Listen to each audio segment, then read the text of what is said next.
Hi, Jake the Spirit Man here. Today we are going to be talking about gin and some of the lovely botanicals that go in gin, and we're also going to be reviewing a bottle made here in lovely Australia.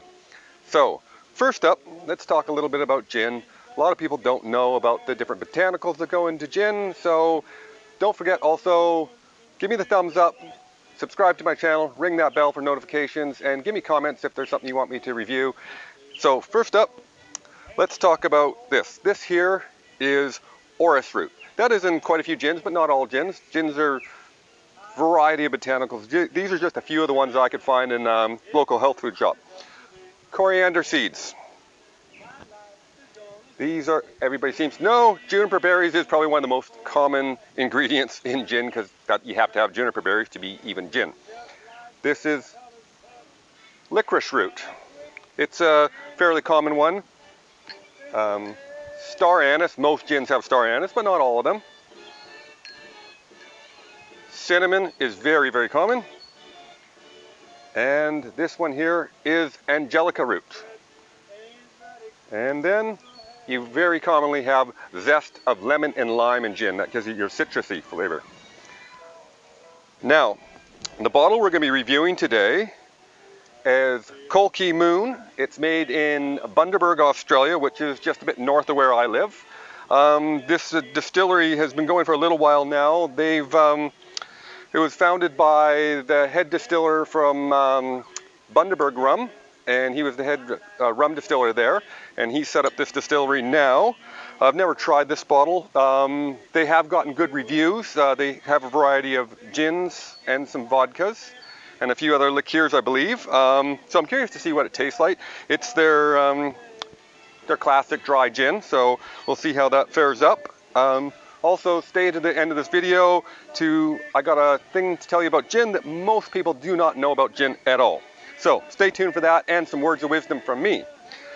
So let's get into this gin and see what it's like. You know, I'll be very curious. You know, I've never had an Australian gin actually. I've been a big gin connoisseur my whole life. I've been drinking gin for, well before it was ever a fad. It's quite a fad here around the world now, gin, but I've loved it for about 25 years. I recommend if you're going to drink some gin, put on some Dean Martin. Dean Martin and gin go together like birds and the bees. All right, let's crack it open, see what we think. It's got quite a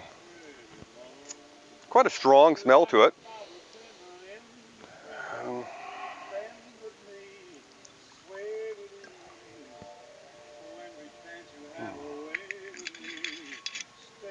Let's see. It smells very perfumey.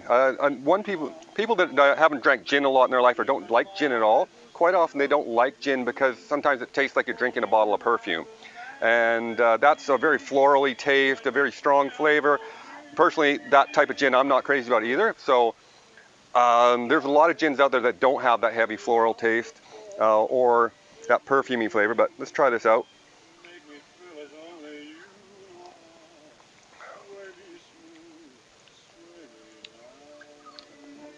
Got a bit of a bite to it. It's not super smooth. I mean, I'm sure it'd be nice in a gin and tonic or a cocktail, but straight up, it's very, very perfumey and got a fairly harsh bite to it. So for drinking it neat, I wouldn't say it's the best gin for that. It is their lower range of gins. They do have quite a few different bottles that are at a higher price point.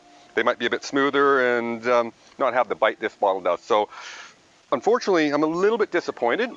I probably wouldn't buy this bottle again.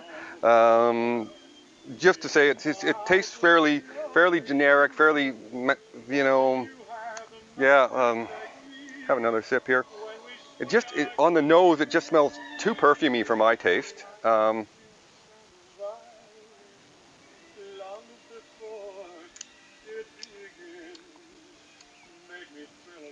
It's just got a bit of a bite. It needs to be a bit smoother and a little bit less perfumey, I think, for my palate. But, you know, feel free to give it a try. It's good to support local companies. If you're here in Australia, grab a bottle or maybe grab one of their little higher end bottles and see what you think if you're a gin connoisseur. If you do like a florally gin, it might be for your palate. just not for me, not the craziest. But, you know, getting past all that, maybe we can talk a bit about some words of wisdom. And, you know, like I said, I hate to give a bad review on something, so I always feel a little bit guilty, but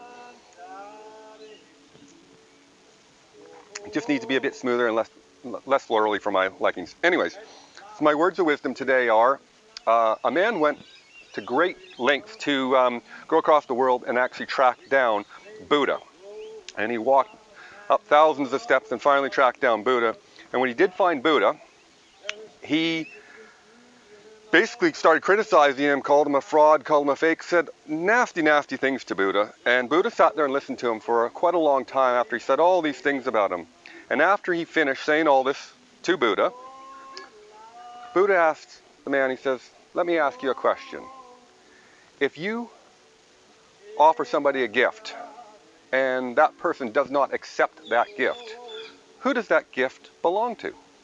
The guy thought about it for a minute and he says, well, it would belong to the person that was giving the gift because the person didn't accept it. And Buddha says, yes. So if I decide not to accept your criticism, who does that criticism belong to? So remember, that falls into everybody else's life.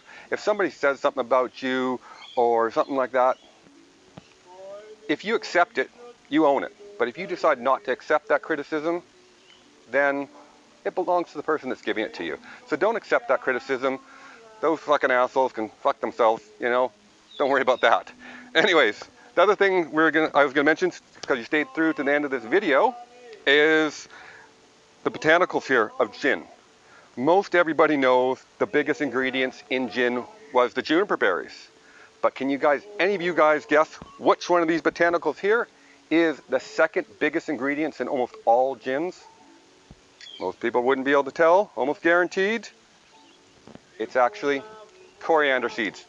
In just about every gin out there, coriander seeds is the second highest botanical in gin. So anyways, please enjoy a great bottle of gin. I'm going to be reviewing lots of gins and going into some more history about gin. There's a lot to learn about gin. It's a beautiful spirit to drink. I love it in neat. I like it with some ice.